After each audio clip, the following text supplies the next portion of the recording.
Sargon hol ma bindi وانجوان غخينداتي اتلن دسعتا قرتا ادما البان قميري الديني اديوم شوتي ببصوب الدراش علاي وخمنين بروفيسور دكتور سارغون دونابيديلي داخلي خازوتن كلهم يدوتني لهم خيتا اديو ملبانا قميرة جو بتصوبة روجر ويليام يونيفرسيتي وهم مدبرانا رشايلة الشوتا بوتا الدوراشة عطورايد أخيتا بيو اس so Assyrian Study Association dann auch من سارغون وليليبا وعلى كل ده أخيتا من كوليك دي مارا هولويدا و كوريكولوم دي أويلة كانوا كلهم يدون سارغون خامل بانا جميريلة والبلي خبر بريشوتش تشعيت حتى عطورايد دي من هذا السبب بصوتي ربطة إلى قبل دبوتا دي رشميتا تتآيت من يو اس شقل غزو نخيدن وتل ترايا للزورة شويقيل من يميهن وهم يتلبابا ويما وأخونا اديهم شوتب منن من هذا السبب بصوتي دي ربطة إلى اديو هاو بيناتا وبريشوتا مبرن بخم كاخيتا بخا ترجمة بخلته لو اللي تطلع اوكي بخاطر جامد بإنجليزي باش قرية The Birth and Development of Assyrian Studies Past and Present. أغري خازوتن كون خمن نوغند أورجو أديو قديشة جوجل إلى قالي له خن بش مني خيتا ملبانا جميرة سارغون دونابد مهلكتيوا ما دوراش الويلا تميلة ويلا دوحة قم عما وامتدية سارغون ميقرأ لا أمرنا أخيتا بروفيسور دكتور سارغون أخوني سارغون كون ملبانا ديو أخواتا ديو دار خدين علايا آويلي الديغ بليابا ببلاغة ساعتاناي بين الدخدار بس لا شغل زونوهم سبب ولا نحقق وطلوخن شغل زون الدية من هذا السبب بقولنا خيتا من لا تعلق the role is yours. I'm very happy having him here. It's for me an honor. And you know, Sargon is one of those professors who is not only well trained but also an energetic one. When each time when I do something, have you done this? Have you done? He said, yes. Did you that? Yes. And sometimes no. But this is why he is not only an expert scholar, but he is also, like with the rest of the colleagues who are here, he has a huge love for his people and his nation. And this for me probably the biggest discovery of between our colleagues, Assyrian colleagues who are here. I'm thankful to you for having taken your time, and you are most welcome to the Ninive Chair. He has been always participating, by the way, and now I'm going to give you a wonderful news without his permission. We have still talked about it a long time ago. The Assyrian Study Association and the Ninive Chair are going to sign an agreement. Official agreement, because I don't like that the people have the impression that as Sargon and Ephraim love each other, that's all. No, I don't believe him, he doesn't believe me if it's not written down. Yes. So no, we are going to sign this agreement in order to work together. So, and this is a golden occasion. And also I'm going to tell you this is a golden occasion to tell you that the person who will be between Ninive Chair and Assyrian Study Association, because he's member of one and the other, we have a bright Assyrian here among us, who is Robert Karikian, who will be somehow the bridge between Europe and US. So I'm very happy, and I have talked to him. He said he will be more than happy to help us to create these bridges, because we scholars, we have so many things to do, and there are people who are well trained and who are, willing to participate in such projects. So Robert, I'm thankful to you.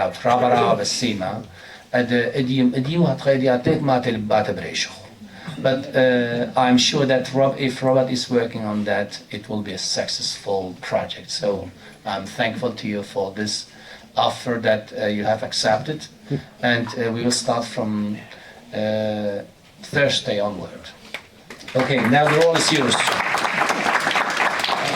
بين عمرنا وأبو روبرت لث الشولة مسكينة أختي أسيا ليجو بذكريها it's okay. بسيمة رابع أفرم بين عمرنا وبسيمة قدولة وماذا لتش معي هلو ألطن بسيمة تمام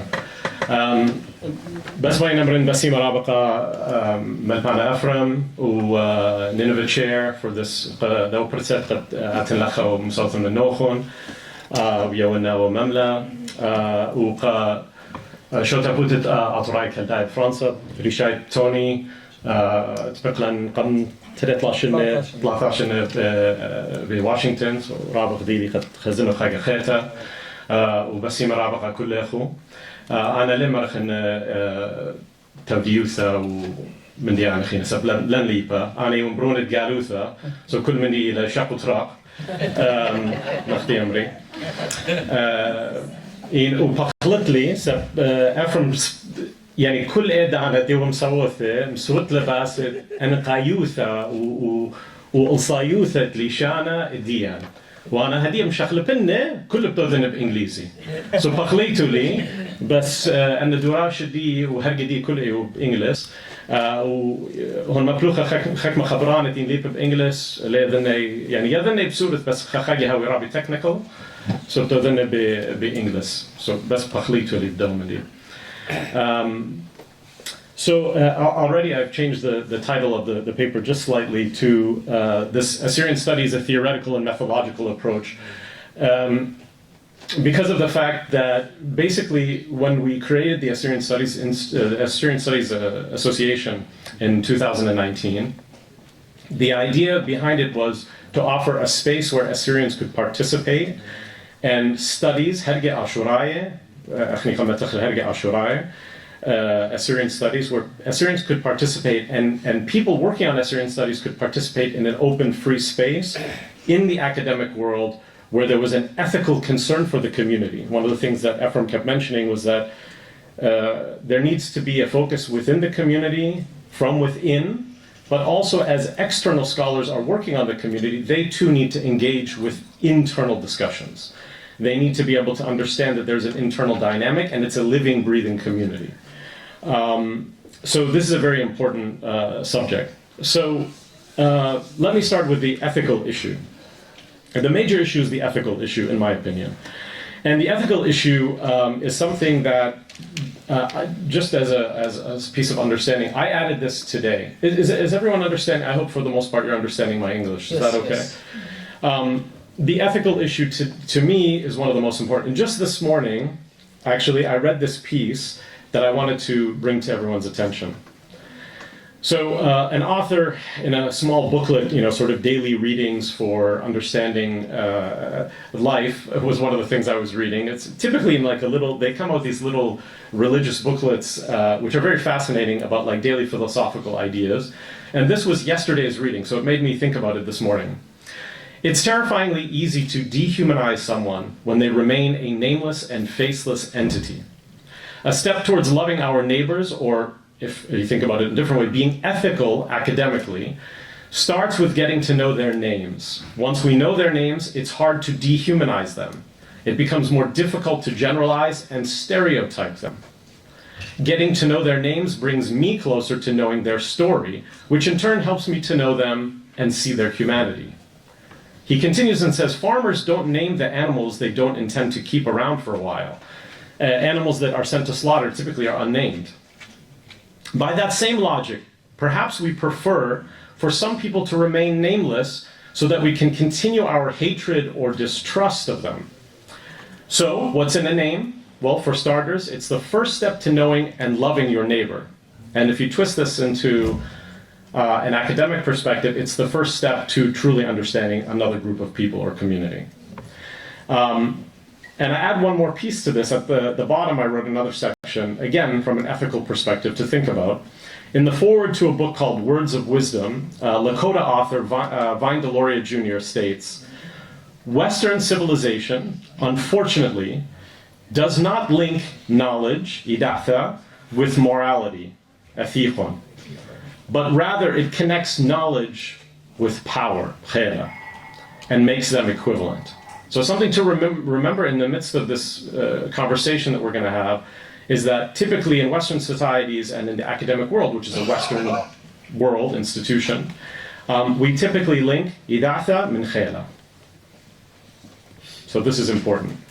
So what are Assyrian studies and why Assyrian studies? Well, to think about it from an introductory perspective, we have to understand that academia in and of itself, the actual academic world, is a colonial enterprise, right? The Western institutions are Western institutions. They are academic institutions that were built by Western institutions. This is not typically something that Assyrians had a hand in. Assyrians weren't there to build Salamanca. We did not participate in that. So this is an interesting piece for us to understand. And notions of being Assyrian and Assyrians have been created and propagated by non-Assyrians for more than a couple of centuries. So when people in my position, in some other scholars' positions, those Assyrians who are here among us, went into the academic enterprise, there was already a definition for who Assyrians were when we got there. We did not create that definition. It already existed. But an emic approach, this is an anthropological term, emic means internal, yani gawanaya.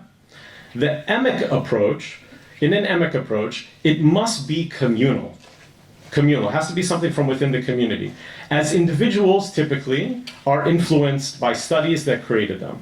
Because if you come to me or to Sabina or to Valia and go to different people, what we learn is what was in our studies, right? Well, I'm going to use this term to talk about this people or this culture. So this is really important. But we need to go to each individual within the community and talk to them and then create a communal enterprise or understanding. And I always use this. This is one of my favorite pieces for people to see the importance of communal identity. This is a census account from the United States. It's from the 1930 census, and it has the family of the Hoyan family. These are Assyrians from Kharput who moved from Kharput in southeast Turkey and went to the United States. And the Hoyan family is a well-known family. In fact, we were just speaking about the Hoyans the other day.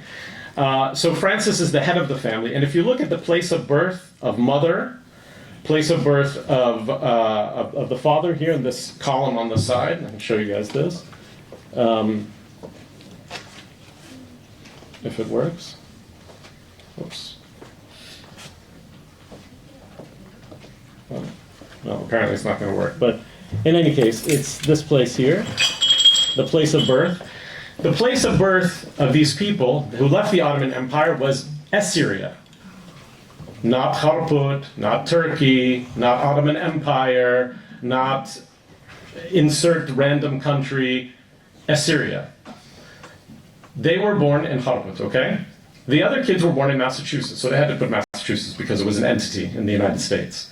But then it says language spoken at home. They wrote Assyrian.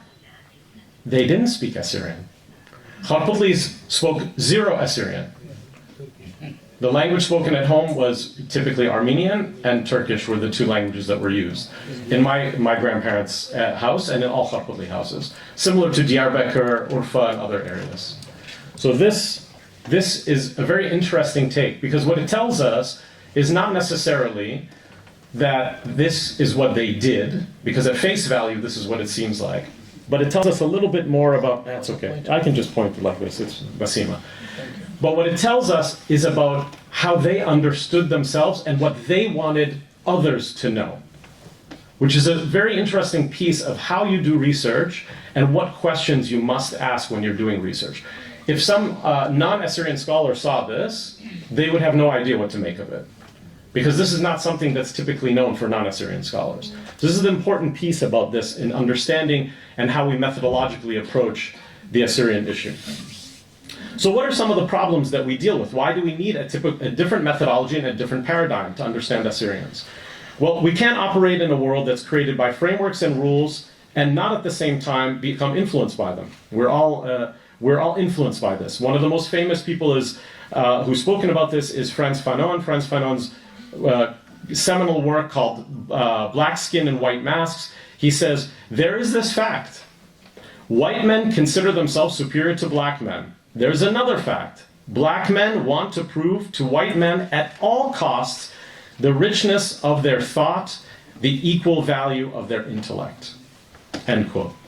Why is this so important? Well, it's important because in the academic pursuit, we are constantly, those of us in the world, are constantly trying to prove ourselves to an external audience. Why? Because we want validation. This is something that we've been working on for quite some time. But it's because of this quote that we have to truly sort of take a step back and understand this and internalize it for a moment to understand. And this is problematic because it means that the emic approach, the internal approach, actually becomes external. It becomes etic. So whether we are aware of it or not, and typically this is when poor scholarship happens, we don't realize that those of us, even in the community, are actually looking at things from an external perspective. We've taken on the role of the outsider and are looking at our community, the Assyrian community, with outsider lenses. Keep in mind also that humans are storytellers, and we typically believe the stories that we tell. So this is important. And many of you know, I think you know Edward Said. Edward Said, a famous American of Palestinian origin, who worked on, did a lot of work on American literature, on Western literature, but he coined the term Orientalism. And in his understanding of Orientalism simply, to make it better understood for most people, think about it as otherization. This group is like this, that group is like that. So how do you understand internal-external dynamics? Well, Said understood that Orientalism is supported by institutions, vocabulary, scholarship, imagery, doctrines, even colonial bureaucracies. And he says, knowledge no longer requires application to reality, but knowledge is what gets passed on silently, without comment, from one text to another. Ideas are propagated and disseminated anonymously. They become repeated without attribution. They have literally become received ideas. What matters is that they're to be repeated, echoed, and re-echoed uncritically. Meaning, Assyrians are, and we'll get to this in a second, Assyrians are Nestorians from the Haikari Mountains. Khalas. And when you hear that enough, it becomes just matter of fact. Yeah. Assyrians are Nestorians from the Haikari Mountains. Assyrians are, and it becomes something that becomes taught in academic circles and then perpetuates itself. Here are some examples of how this is echoed uncritically. Here's a book from 1992, here's a book from 2017. Both scholars work in the world of Syriac studies. Here's J.F. Coakley, here's Aaron Butts. Okay, they work on Semitic languages, Syriac studies. 1992, Chip Coakley, in his famous book on the Church of the East and Church of England, says, I refer here to the link created by modern Assyrians and the ancient Assyrians of Nineveh. Known to readers of the Old Testament in modern times, Syrian children have been named Sargon, Nebuchadnezzar, and the winged lions of Nineveh, I'm pointing to the Lamasu over there, have appeared as national symbols. And then, of course, he goes on to say this famous piece where he says, the name is now inseparable from a bogus ethnology. So he also poo-poos the idea of the Assyrian identity.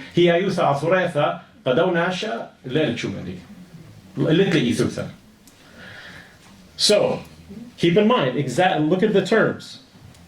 2017.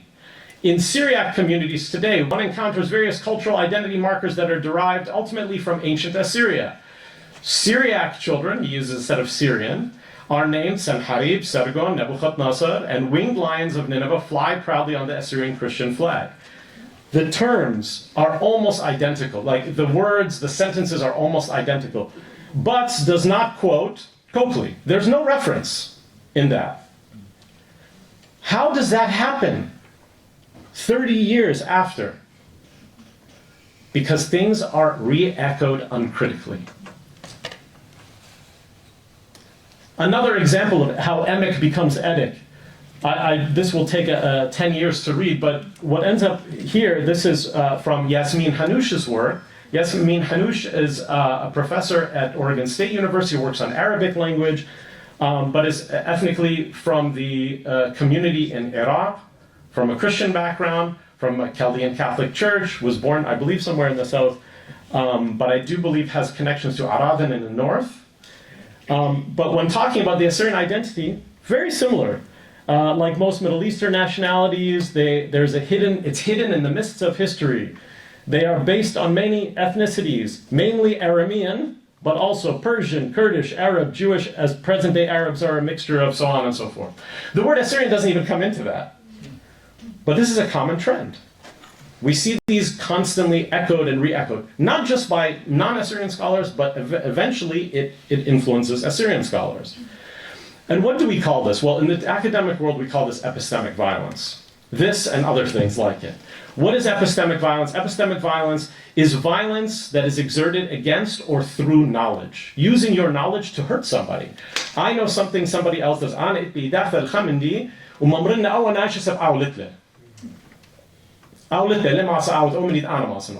Very simple. We do this. This is a very common human trait, right? This is important. It's not only through the connection of exploitative economic links or the control of political or politico-military apparatuses that domination is accomplished, but also, and I would argue, most importantly, through the construction of epistemic frameworks that legitimize and enshrine the practice of domination. So when you create a framework that Assyrians are blah, blah, blah, blah, blah, that is actually more problematic and harmful to the people than simply controlling their economic well-being. Because this controls their ideas of who they are and how they act because of that. So why is this distinct theoretical and methodological approach necessary? Well, because, again, assumptions and ignorance are the basis for this idea of epistemic violence. And how does that occur? It occurs through a process called intellectual ignorance. This is sometimes connected to willful ignorance. You know,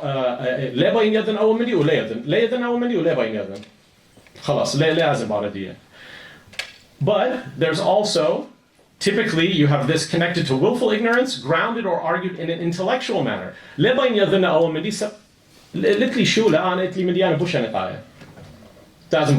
Right? I have more important things to do. I'm not going to worry about this. I'm more important. And so I dismiss that. Or, beyond that, intellectual ignorance can also conceal bias within layers of intellectualism. Right? I am the expert, and what I take Assyrians to be are therefore what they must be. Because I read about ancient Assyria, I know about them, I read about Syriac studies, I know about them, I'm going to tell you who these people are. So أنا يذن باسه أنا لا يذي أنا جاني لا يذي بس أنا يذن سب أنا قريب باسه زلي خيلي خاير خجو ألقش أنا ملشمو أنا أو سكالر أنا تمرين مخمرين الناشئ هاي دخي دش لا يزي خير. So then we have to ask the following: is the following true? Because if we work within that framework, then هرجع على شراية الهدية تخني بنايخله. Is it just Assyriology, plus Syriac studies, plus Middle East? Because if we work in that vein, all we're doing is combining the epistemic violence of each one of those fields and periods into one. Is that how we want to work?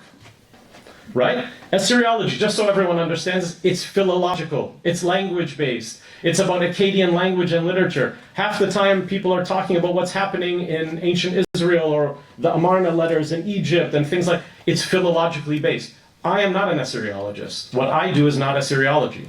I've read Akkadian, I've studied Akkadian, but I am not an Assyriologist. But it's about ancient Mesopotamia, but in particularly connected to the Akkadian language, right? Akkadian-speaking cultures of Sumer and Akkad, and their cultural descendants.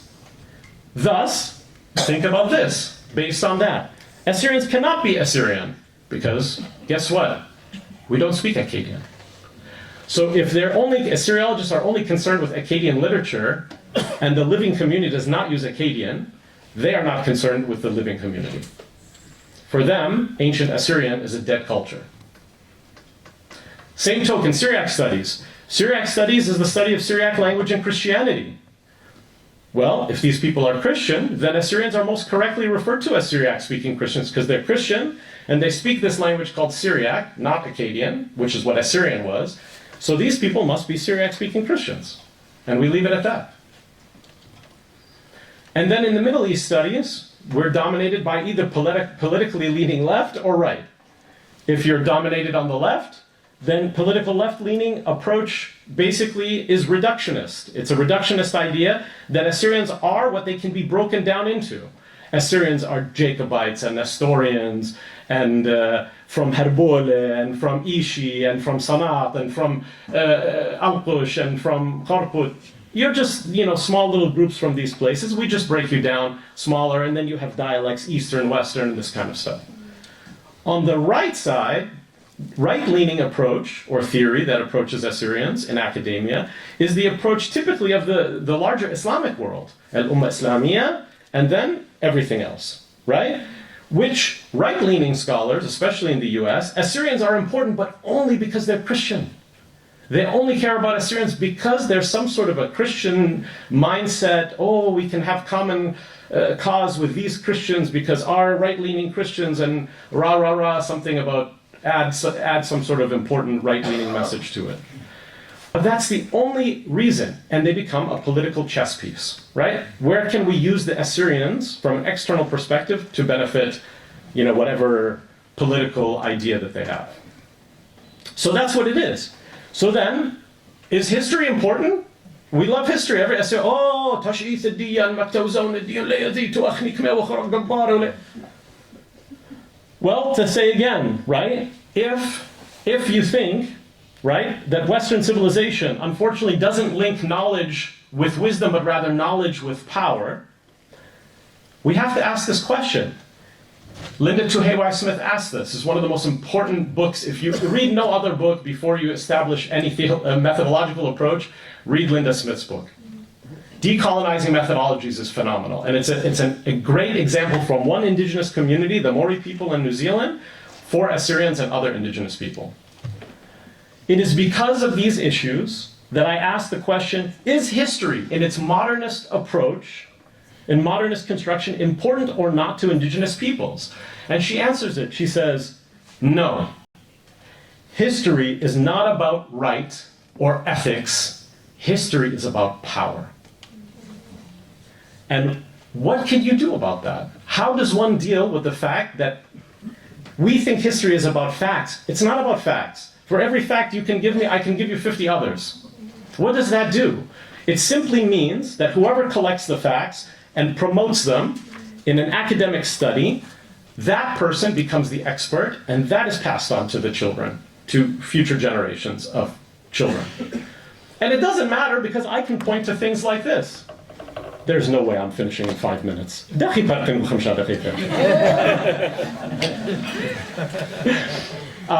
So I can give you examples like this. This is a piece that I found in the Archives of Scotland. Nobody goes to the Archives of Scotland, right? We go to the archives, you go to National Archives in England. Nobody's going to Scotland. My wife studied in Scotland for 3 years, so I had the opportunity to spend some time there. And I went to the archives and I found this really great letter, which was sent from Marruwil Shimun in 1866, and he was writing back and forth to one of the prelates in Scotland. And the Assyrian at the middle section says, this section here that I've reproduced on the side, that it says, given under our hand, Yuwit Chut Idain Uchethman, like copied or seal, right? Betelatan, the Puchanus, the Pturei Athur. In 1886, Marruwil Shimun is referring to Puchanus. Where's Puchanus, just out of curiosity? You know how there's so even if I show you this as a fact, see, he said Puchanus in 1886 was Pturei Athur. Somebody looks at this and says, but he was just referring to, every time they say Athur, they mean Mosul, right? This is an argument. Athur means Mosul. I've seen this in books in Turabdin. They've crossed out Othuroyo and written Mosuloyo, right? We've seen these. Abdul Nasir, I've seen these texts. So if this is the case, is that true? No. It's not even in the wilayat of Mosul. This is the wilayat of Mosul. Do you know where Kuchanis is? See the red dot? That's the wilayat of Van. But it doesn't matter. Because I have this proof. I have this fact. I can show this and tout this to people day in and day out.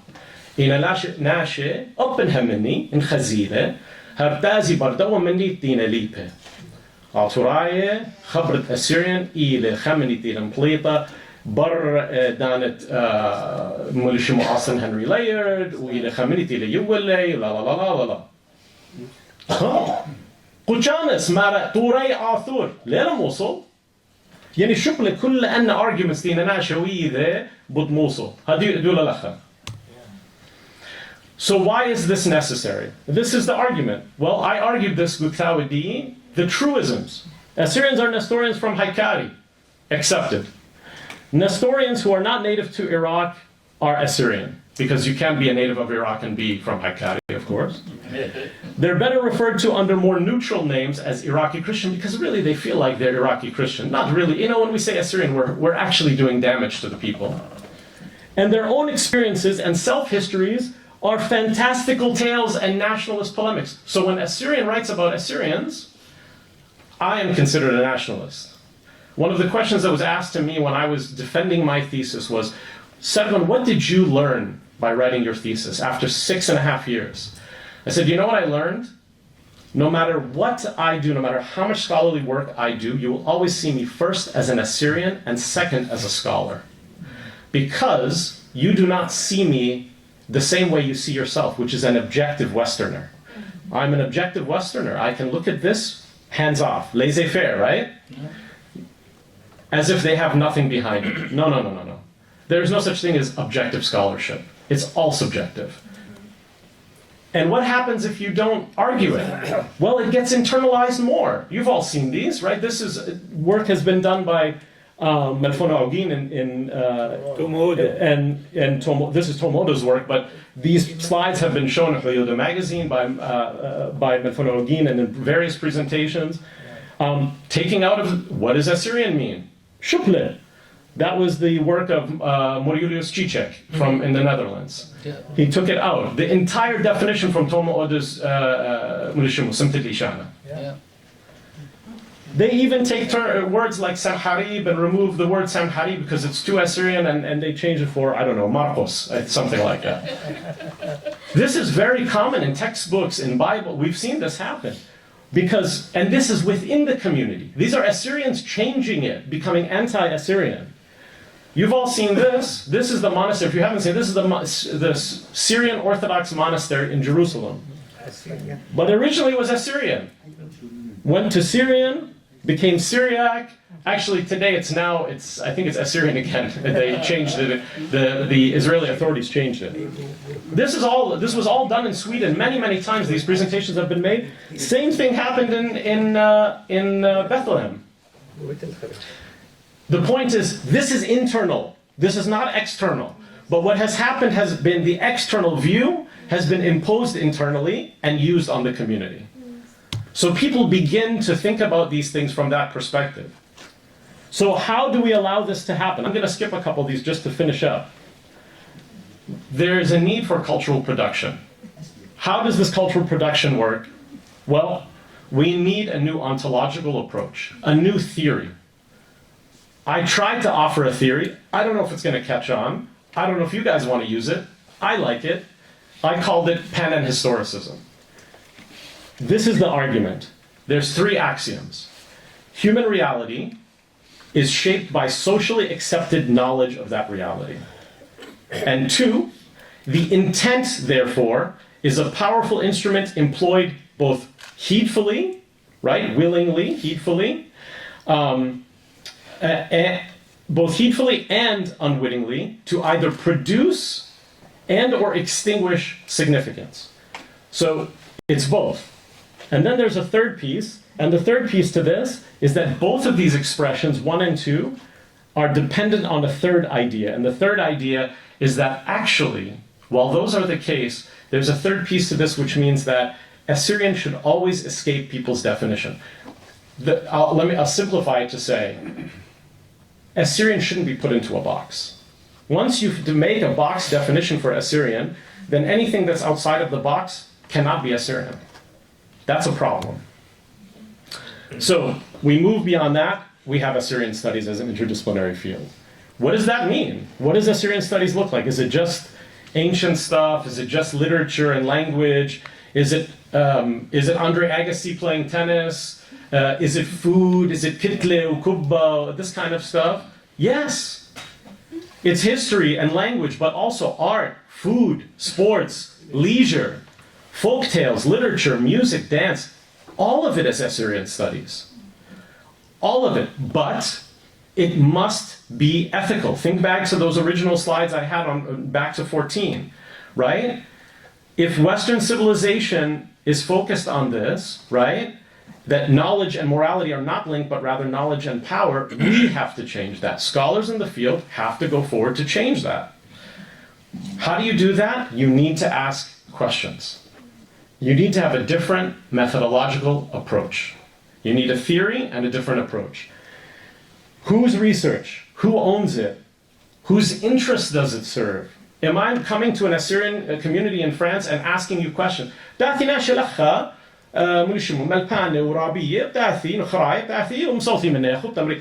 باين بقرخ لك وخيك من دي أنا بس أهوالا توخون ومن دي أنتي تخزايا سبقيتو جو جالوثا من دي أنتي تخزيتو جو هنا جو أفرد يخو وجو هنا مول الشمة جو أفرد لخا ومد برشونيا خزيتو هنا ولا يطمودي مد أوكي بس قاي أني المهنة اللي أخوينا اليونيفرسيتي ماني بشاقل Who gains from this? Because you're taking my knowledge, which to me, my wisdom and my knowledge, is a necessary part of who I am. And you're using that for someone else's benefit. Whose? And why? And then how is it disseminated? This has to be asked from an ethical perspective. Your scientists, think about this term, one of the best phrases, and sorry, I stole this from Jurassic Park, maybe you guys know that movie. Your scientists were so preoccupied whether or not they could do it, they never stopped to think if they should. قم ترشن اتوخناشتي ومصوثة من خبختة دكتور عبدين وباقول ومن ديانة بس خيدية. قم بقر خلاوناشة, did you have ethical research protocol when you did this? مرة لا, ليه ولازم. مدخيلة ولازم زلخ مصوت لخ من داية باختا صوتها قو خاية قو خماثة بكت ناشي خضروانة لت ناشي خضروانة إن خراية زدالة لبكي من حكمة من ناشتي خضروانة دي من أنباتتي خضروانة شواوة دي ليه ذات قالك بقرت ليه باختا نو بايخو يا دخي ومصوثة رثمة ليشانة دي دخي بسوريت عايدر بولي شوني ذا عايدر بو يعني كمو خبرة خد كلعنو منيو like لا نيلوني لا دومي ميدون دي رقوسو اوكي بس كلوزم الخوب ethical protocol oh no لا لازم no لازم and how you disseminate this research. Smith argues this. Please think about this, it's important. The price of disseminating research, knowledge, also needs to be culturally sensitive and appropriate to ensure that the research reaches the people. Whatever somebody does, if they come to this community and research Assyrians, they have to have some sort of dissemination that is positive to the community here, not by their standards. La illahi. It doesn't matter if it's positive for them. I don't care if they get a degree or not. That doesn't matter. It must be positive.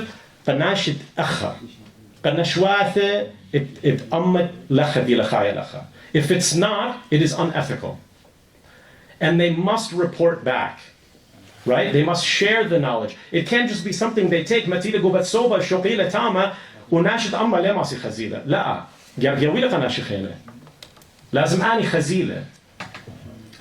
And I'm just going to end with this thing so you can see it. I am not going to go into it, but Linda Smith offers this research agenda. This is based on the Mori people. The Mori people are a water-based people, right? They're connected by the water, the oceans. So this is typically in Western societies, we see everything as linear, right? Progress, economic and technological progress. In a lot of indigenous world, it's circular, right? It's embedded within a connected reality that's khudra. This is how they redefined research done on their community. The same research agenda, an Assyrian-oriented research agenda, is necessary for work on Assyrians to move forward.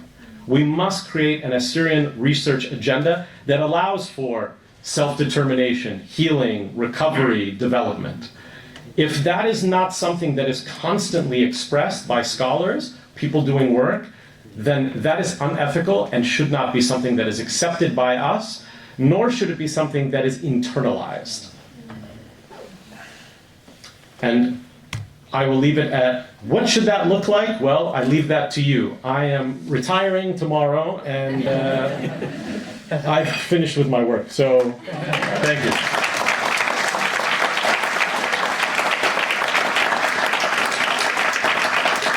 أخوني رحيم ونقرأ سارغنا وتراورا بالسيما داري ترجمة داري خازوت ككرا طورايا والبريامة لبس بخمندي بصورة إلا ناشك ميرا أديالي مخيمة ثيوري أدي مغز طالن ديغ كبا عما طورايا راعش بهيايوته ولا هو يا عينه بس النخرايا دام رأيت ويت بدشب أخيط موصل أنا يدنا أطورايا منينه نخلطين نبودر رابن بري بزونة قماية زي الأخا نخرايا دشبتا تردشها بالأطرب عاشر وتيامم الناني definition بس أخنني خاني خار أشلن اتلن برسا دبقانا خيطة قالخ الطيروت اللشان الهيايوتن المردوتن كل خمديدين ولك برايم ديانة Assyrian Studies Association كرسيد نينوي Assyrian Art Institute ونم ديانة أيتوتي كخب خبالة نيخاني خار أشلن الأخنن منن إلن بودخ شولن منن إلن بانخ بيتن ومنن إلن مقيمخ أمتن هاو ترابرا والسيما سارغون. Thank you very much for your wonderful لا لكن زينا تبودن بقروتهم من باقي أخيطة بشتاق بخاري لتزونا لا زونا لت okay no question please. I never get questions. I'm moderating and I decide what to do because we have to move to Senate. If you have questions to him, then we will use the occasions to while we are in the bus or whatever. Okay? So thank you very much, Sargon. I'll travel